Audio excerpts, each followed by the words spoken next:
Welcome in everyone to my Bounty Hunter build guide for Baldur's Gate 3. I am Senpai Zaya. Thank you so much for being here today. So, like always, I have a quick question for you. And really the question is simple. Do you want to be able to do this?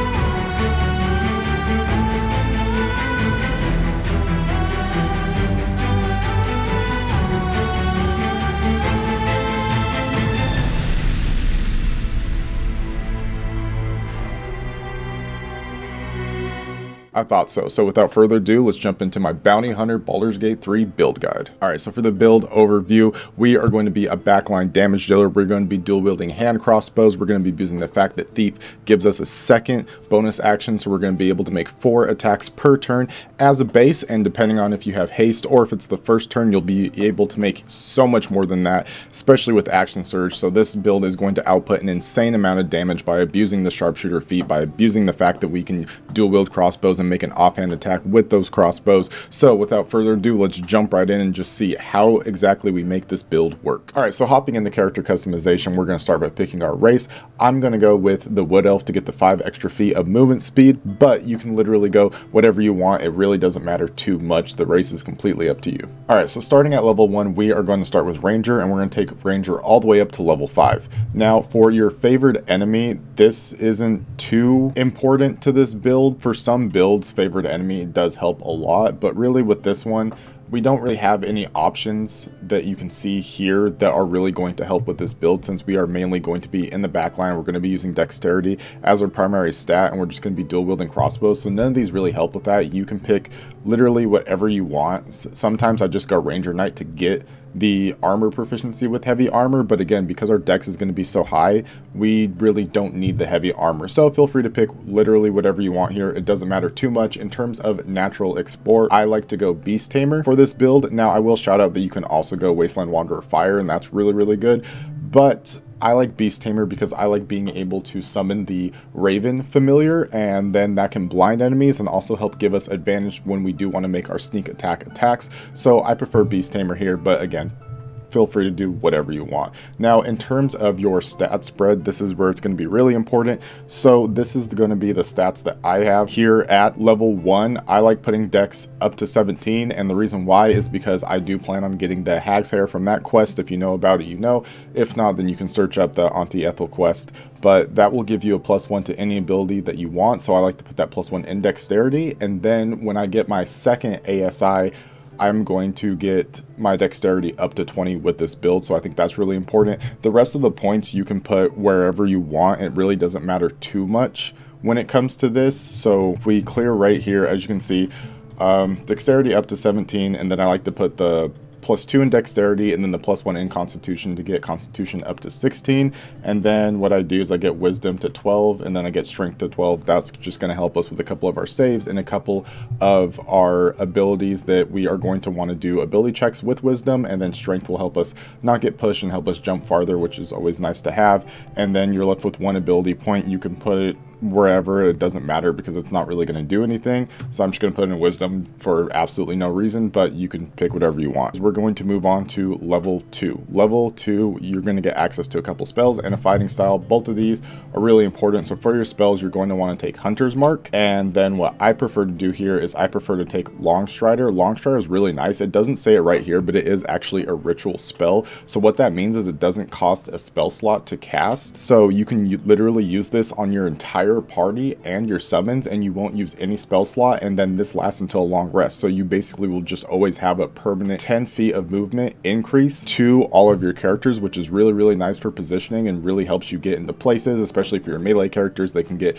into melee combat faster, so that's really nice. And then Hunter's Mark is really good because you can mark a target and then you're going to do some extra damage to that target whenever you hit them. And on top of that, when that target does die, you can use a bonus action to move that Hunter's Mark onto a different character. And since we're going thief and we're gonna have an extra bonus action, that's gonna help because then you can still make an offhand attack with your crossbow, with your hand crossbow, while reapplying or applying hunter's mark. So those are both really nice. Fighting style is really obvious here since this is gonna be a dual wield crossbow build. We're going archery. This is gonna give us a +2 bonus to ranged weapon attacks, which is always really helpful, and it's just better than every other one that we have here. It makes sense. Moving on to level 3, we are going to now pick our subclass. This is where you are going to pick the Gloomstalker subclass, and you get a lot of really good features here. The best one is going to be Dread Ambusher. So what this does is give you a +3 bonus to your initiative rolls. So you're almost always going to go first with this build, especially with having a really high dexterity. And on your first turn of combat, your movement speed increases by 10 feet, which is super nice because this helps us get into position since hand crossbows don't have as much range as like a regular crossbow or bow would have.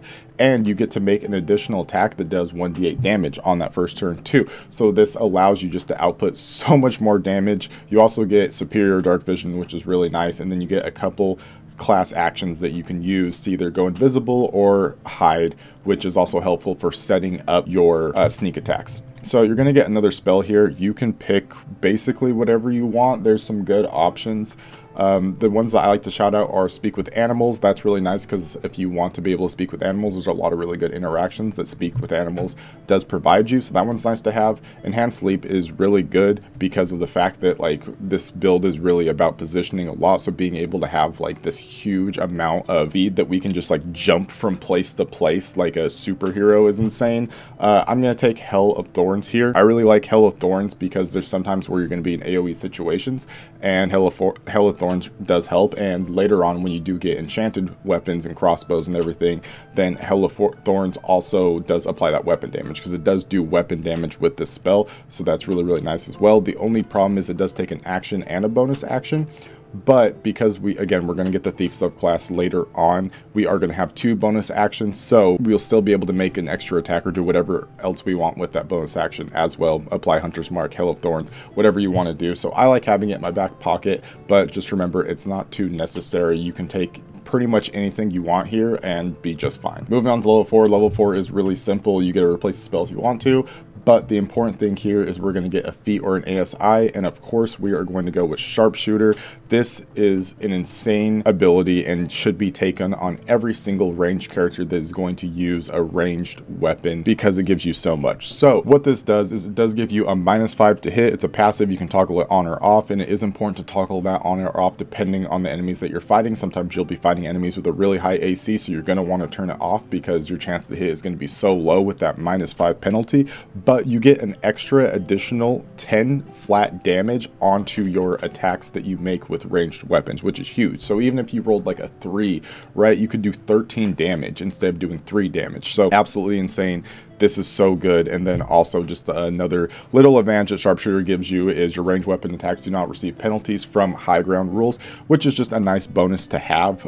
Sometimes they'll come into play a lot. I haven't had it come into play too much, but again, it is really nice to have. But Sharpshooter is absolutely necessary for this build. All right, so moving on to level 5, this is going to be super important milestone for us because of course we're going to get extra attack as a ranger, which is going to allow us to increase our damage potential by so much. But then we also get some spell slots, and then we get access to Misty Step because we are a Gloomstalker. Misty Step is so nice. It only takes a bonus action, and for positioning, this Misty Step is like the king of putting you into advantageous positions. So it's so nice to have. I'm so glad the Gloomstalkers get it. Now here you do get access to a couple level 2 spells or level 1 if you want. Again, you can pick whatever you want here. The problem is that a lot of these spells are concentration, and most of the time you're going to want to just be concentrating on Hunter's Mark. So that's something to keep in mind. But if you do want like a different option and you do want to take like a higher level spell, then you can take something like Pass Without Trace. That's always really nice because that means that you're basically going to pass every single stealth check that you come across. I like taking Pass Without Trace here just because of that fact, and because like we are going to act as the rogue in our party since we're going to have some rogue levels and all of our proficiencies. So this is really nice for certain sections of the game, but again, this is completely up to you. It doesn't matter too much. All right, so level 6, this is where we're going to switch over to rogue, and we're going to get rogue up to level 3, and then we're going to finish out with our levels in fighter. So we get extra skills and we get extra proficiencies and extra expertise here. You can put these wherever you want. It's really personal preference. For this build, I like to put my proficiency in acrobatics. It's just really nice and it really helps. And then for our expertise, I like to put them in sleight of hand and stealth, because again, we are going to be acting as like the rogue and infiltrator of our party. So having those +7s on both of those abilities is so huge, and combined with Pass Without Trace, like you literally will not be seen in stealth. So that's where I like to put them, but again, you can mix and match as you see fit. So moving on to level 7, there's not much to say here. You're going to get the ability to either hide, dash, or disengage as a bonus action, which is really nice, but most of the time our bonus action is going to be spent on either Hunter's Mark or making extra weapon attacks. Moving on to level 8, this is going to be super huge, and I think I said before that we're only taking Rogue up to level 3. We're actually going to take him to level 4 because we're going to want to get a feat. So this is almost the last, but what you're going to do here is you're going to take Thief, of course, and the main reason why is because you get an additional bonus action. It's literally the only reason why we go this. I did make a build before in my multi-class build guide where I went Assassin, and Assassin's really nice because it does give you those guaranteed critical strike hits, but that's not for a dual wield crossbow build. That's for like using like a bow, like a long bow or like a heavy crossbow or something. So it's a little bit different, but this build does in most cases end up actually outputting more damage. So we're going to go Thief here, and then gaining resistance to fall damage is nice, but really it's all about the additional bonus action. So moving on to level 9, we are going to get another feat or ASI. This is really nice, and this is actually why we take Thief up to level 4. Also, we do get another die, so we get 2d6 instead of 1d6 for sneak attack damage, which is nice, and it's a good breakpoint to have. And this is where you can increase your dexterity by 2 points. You should have the Hag's Hair, so this should go up to 20 for this build. Obviously, I don't have it yet because I'm just making this to show you, but you put 2 points in dexterity, and then with the Hag's Hair, you'll have your 20 dexterity, which is going to be super, super useful because like all of our damage and everything comes from dexterity-based weapons, right? So obviously you do that, but let's move on to level 10. So level 10, this is where you are going to switch over to Fighter, and this is super important because we're mainly doing this for Action Surge, which is just going to make us even more insane with the amount of like flurry of attacks we're going to be able to put out. And like you saw in the beginning clip, like you can literally just clear out like entire waves of enemies with this build. It's absolutely insane. So we're going to go Fighter. We get access to Second Wind, which is just a little bit of healing as a bonus action. It's always nice to have. And then in terms of fighting style, just take defense, and it's just going to give you a +1 bonus to your armor class while wearing armor, which is going to be super nice because we are going to be in medium armor for this build, and it's going to make us even harder to hit us, and it's also going to help with having a high AC, maintain concentration on spells like Hunter's Mark. Alright, so level 2 Fighter, this is huge for us because as you can see, we're level 11, but we get Action Surge, and this, you know what Action Surge does, but if you don't, it just gives you an extra action to use on your turn for absolutely free. So this just means another attack. So at this point in the game, you will be able in your first round of combat to make a Dread Ambusher attack, and then you will do an attack with your main hand and an attack with your bonus action when you're dual wielding your crossbows, and then since you have extra attack and you have 2 bonus actions, you'll be able to make 2 more attacks, so that's 5 attacks right there, and then you can Action Surge for a 6th attack, and that doesn't even include if you have haste. So in the first round of combat, you can make 6 attacks, which is absolutely insane. Like there's not many builds that can make that many attacks, and especially with Sharpshooter and just like the raw damage output you have, like this is going to be an insane amount of damage that you are going to be able to output, especially because you have sneak attack and other abilities like that. And if you're hasted, then you will just be so insane. Like this build's damage output is just absolutely incredible. I have yet to play many builds that can match this build's raw damage output, right? Especially martial builds. So Action Surge is insane. All right, so for level 12, this is where I'm going to leave it up to you because you have a lot of good options here for the final level where you want to put it. Now, what you can do is you can put that final level into Fighter, and that's going to give you access to a subclass. I go with the Battle Master, and then here you're going to get some maneuvers. These are going to give you extra damage on your attacks, melee or range, and some extra utility. So you can go like trip attack, so that way you can knock an enemy prone, and then you can get like advantage on them for your sneak attack. That's always really nice. Pushing attack, so that way again, both of these have a ranged option. Some, not all of these do, but the ones I'm shouting out do have a ranged variant, so they are going to work with your crossbows, which is really nice. Pushing attack is going to be able to hit an enemy and then push them 15 feet back, so that's nice. If you're getting ran up on, then you can do that. Precision attack is you can spend a superiority die to add it to the result of an attack roll. So if you really need to hit an enemy and you want to keep sharpshooter on, then this is really nice because they are die 8s. So that can really help you hit like a key target. You can take that as well. You can take menacing attack to frighten your target. And again, this does have a range version as well. You have a lot of options here. So that's one route that you can take just to give you a little bit more utility and a little bit more options in combat and make you even more of a menace in combat. Now, another option that you can take is you can take your rogue up to 5, and the only thing you'll get here is uncanny dodge. So literally what this does is just when an attack hits you, you just take half the usual damage. I'm pretty sure this only works on like melee or ranged weapon attacks. I don't think it works on like magic based attacks, but it just helps you survive more, and that's really nice. You're already pretty tanky, but this is just a nice ability to have to give you a little bit more survivability. However, one of the kind of like the meta or maybe off meta option, yeah, I'm gonna say off meta option that you can take is you can take 1 level in Wizard. And I know that sounds weird, but the thing about Wizard and how it works now currently in Baldur's Gate 3 as of uploading this video, again, this could change in the future, so this might be outdated by the time you're watching it, if you do watch this video way later.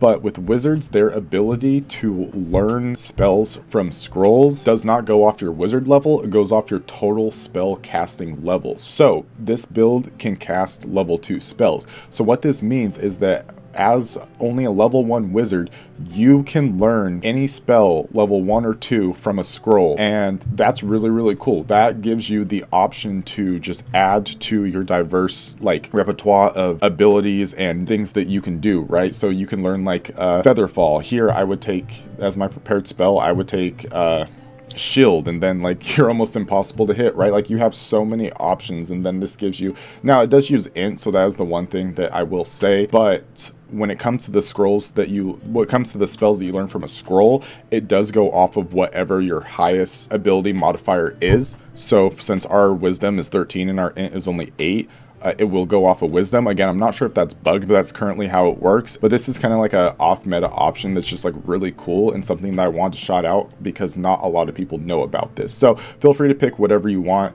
between those 3 options. I do believe that those are the best, but if there's something else that you want to try, then you can do that as well. These are just like the final level for this build is so awkward because we have our things spread so many different ways to make like this specific thing work.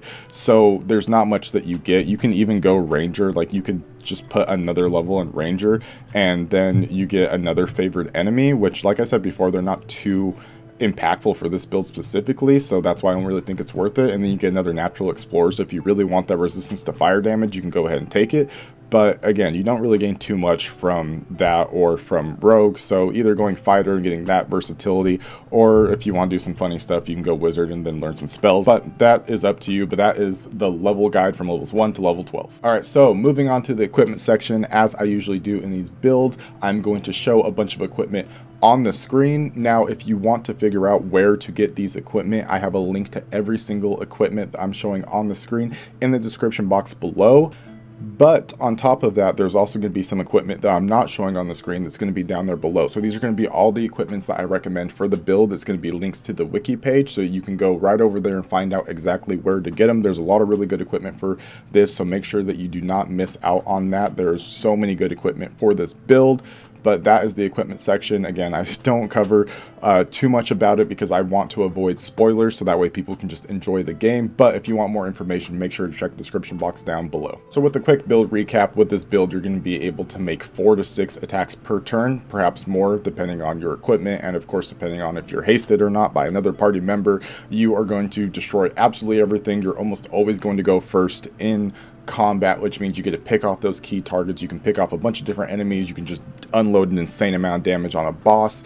Like, you have so many options. You have a couple different spells that you can use that are really good utility spells. If you take the wizard route, then your options vastly expand even more. You're going to have some utility, and on top of all of that, you will also be like a rogue for your party, so there's going to be a lot of skill checks that you're going to be able to pass really well. You're going to be really good at stealthing, really good at lock picking, so that's going to help out a ton as well. But this build is a ton of fun to play, and it's incredibly powerful. The amount of raw damage output that this build can output turn for turn is just absolutely insane. Like, if you don't destroy the encounter in the first round of combat, then by the second round of combat, I can't imagine many enemies in the game surviving. So that is my Bounty Hunter Baldur's Gate 3 build guide. I really hope you enjoyed this video. If you did enjoy this video, then make sure to hit a like and hit the subscribe button if you want to see more Baldur's Gate 3 build videos. I have a few out already, and they all are really fun, really cool builds. I like to be a little bit more unique with my builds. Sometimes I'll cover some of the more meta builds, but again,